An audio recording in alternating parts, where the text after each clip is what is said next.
So when a realm starts, all the paths lead to that first crown event, of course, right? To see who wins the first crown. And that first kill event, the KE event, the part of the Strongest Lord event. And they happen to happen at the same time. And so that's at approximately 42 to 45 days.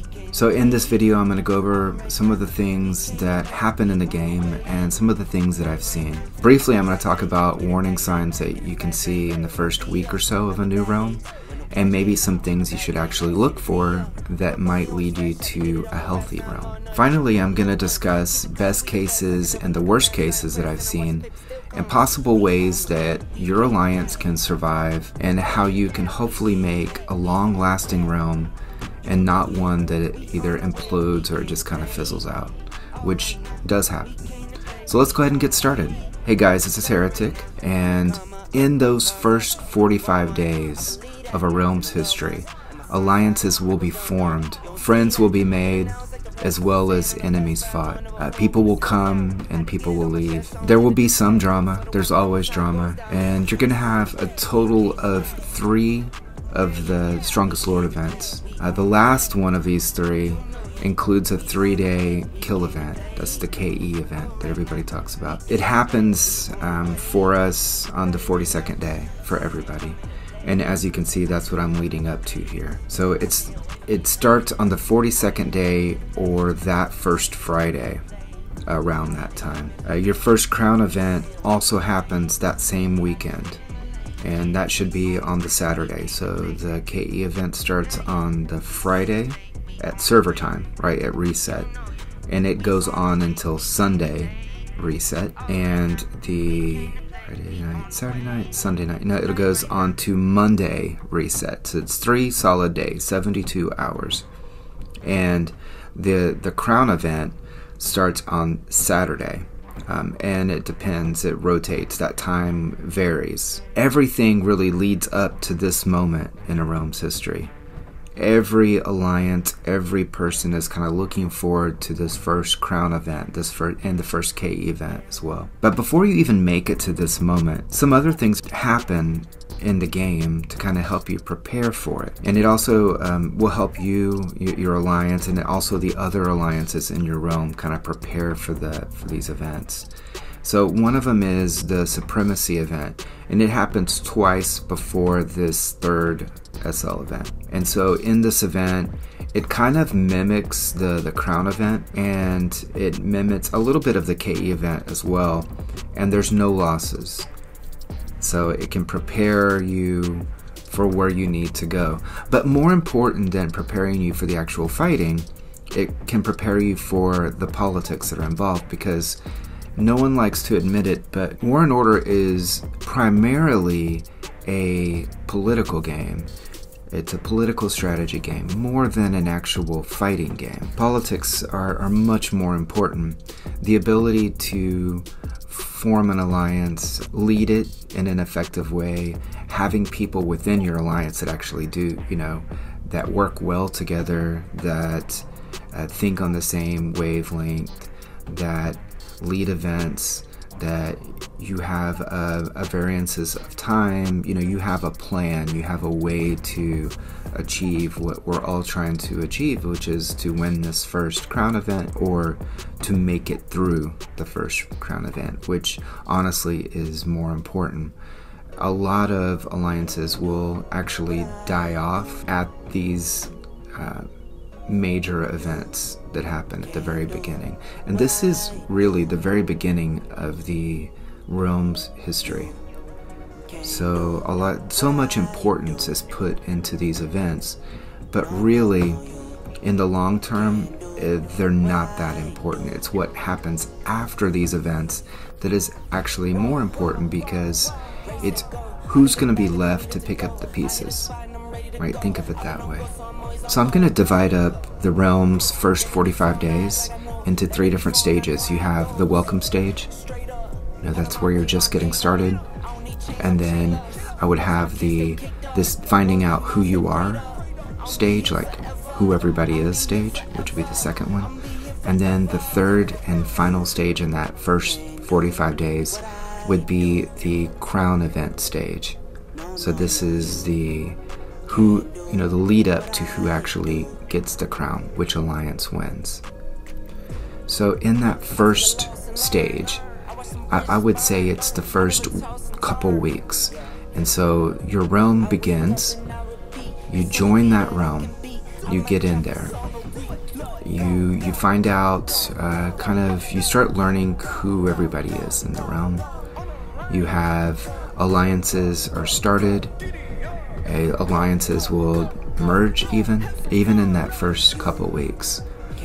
But the most important things that I look for in a new realm are, is there a lot of toxic chat, like terrible chat? Is it are people playing in my time zone? So when I'm on, are there people to actually play with? Is there any like one person just kind of dominating? Like in that first week, is anyone hitting castle level 30? Those are things that I would look for that would make me feel like this might not be the best place. Although if that 30 is a person who's not just going to go around and just wipe everybody out, it might still be good. It might be a good thing.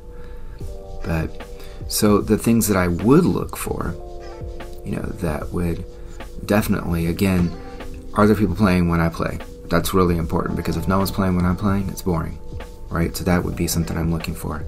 I would look for a variety of alliances out there that seem to be stable. That would mean that there's a lot of people. Like, are people growing together? Do you have, in that first week, how many 20s do you have? I would say 20 is that line after a couple weeks where you should have, 20 or so at least castles around C20. Let's look and see what we have here. And so we're at the 40th day. We have so many people who have made it over 20, 22. We have over 100 people at least who have hit castle level 22. So that's quite a bit. That's good. But in that first 2 weeks, you would want a good, healthy chunk of people to be around castle level 20. 19, 20, 22 within there. And does it feel pretty balanced? Is everybody in one alliance, or do you have several different alliances that are kind of competing? So you can see here we have a few different alliances out there that are kind of competing together.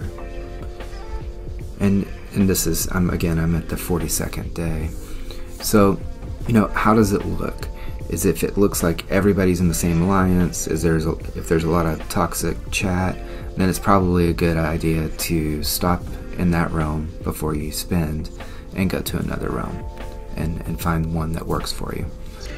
So, okay, and then in that second stage, that's kind of when the supremacy event begins, the first one.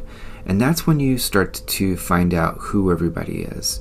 And so in that event, it's a mimic of the crown event, and it happens in the same place. So it'll happen out in what we call the mud. And so you can find that here.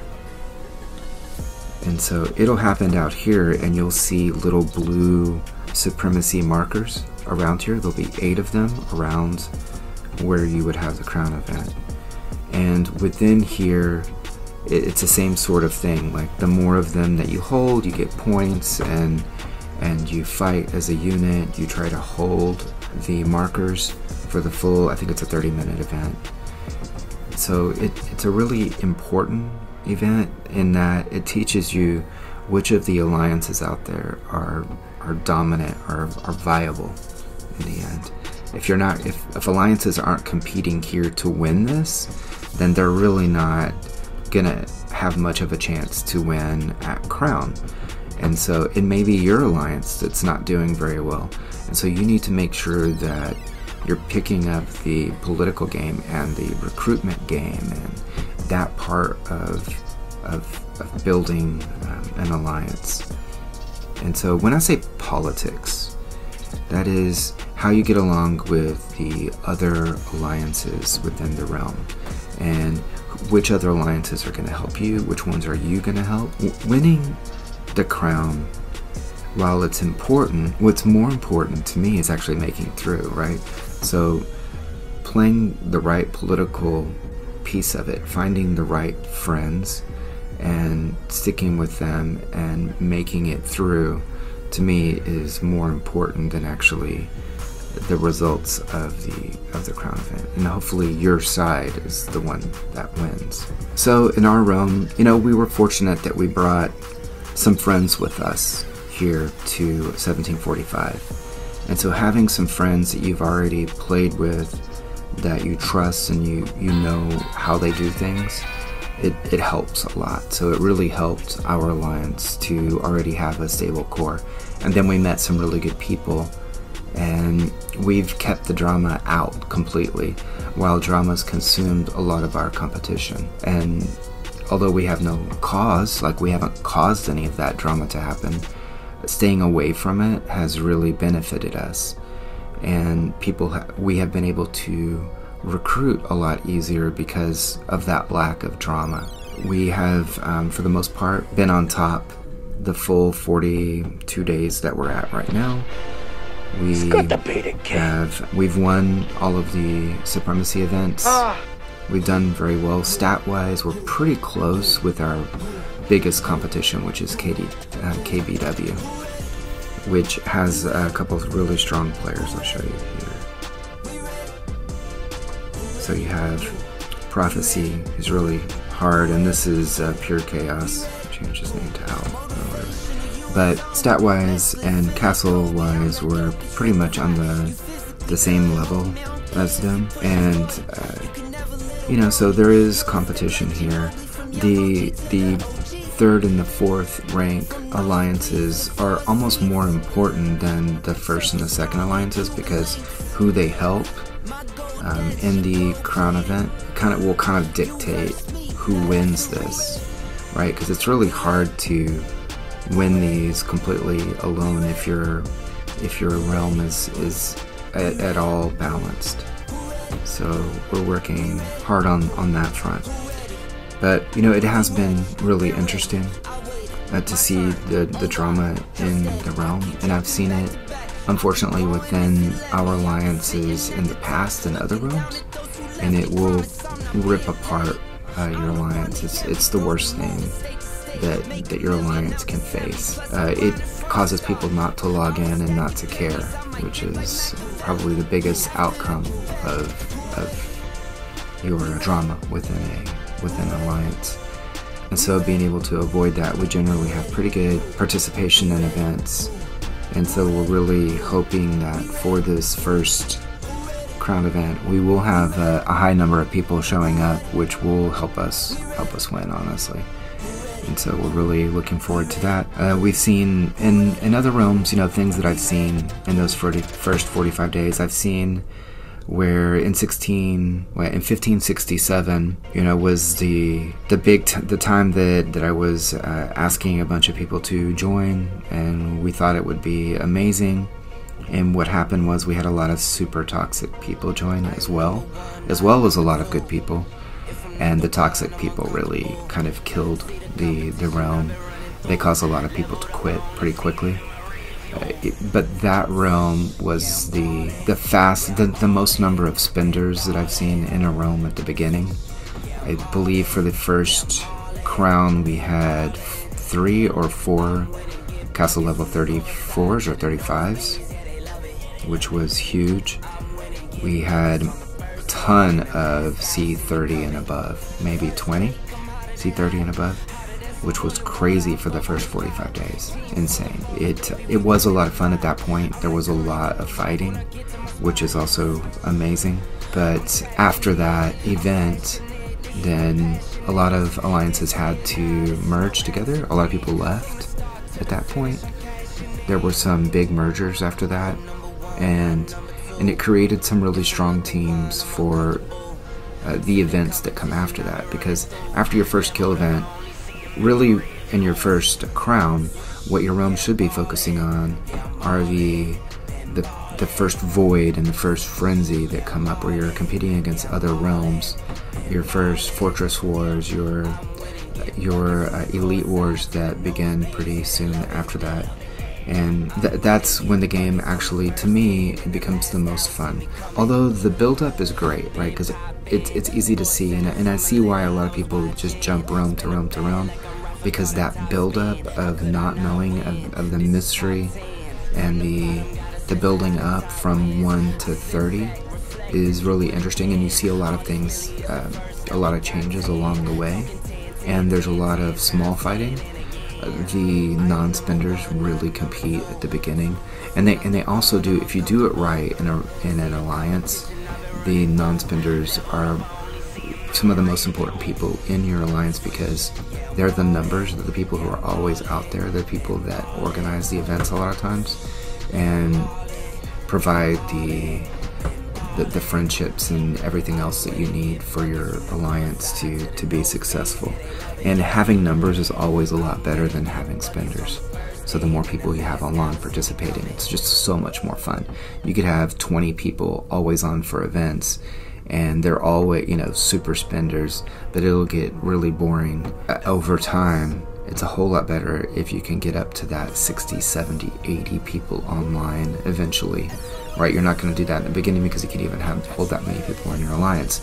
That's why after the first crown event, your alliance levels start growing to the point where you can have 100 members in your alliance. So then for events you would expect a lot more online, and I'm really early, so there's not a lot of people on right now. It's really early in the morning, but I hope this helps. What have been your experiences at the beginning of a realm? What do you look for in a healthy realm as it grows? What's happened? What kind of drama have you seen that maybe I haven't explained here? Let me know in the comments below the video, and with that, take care.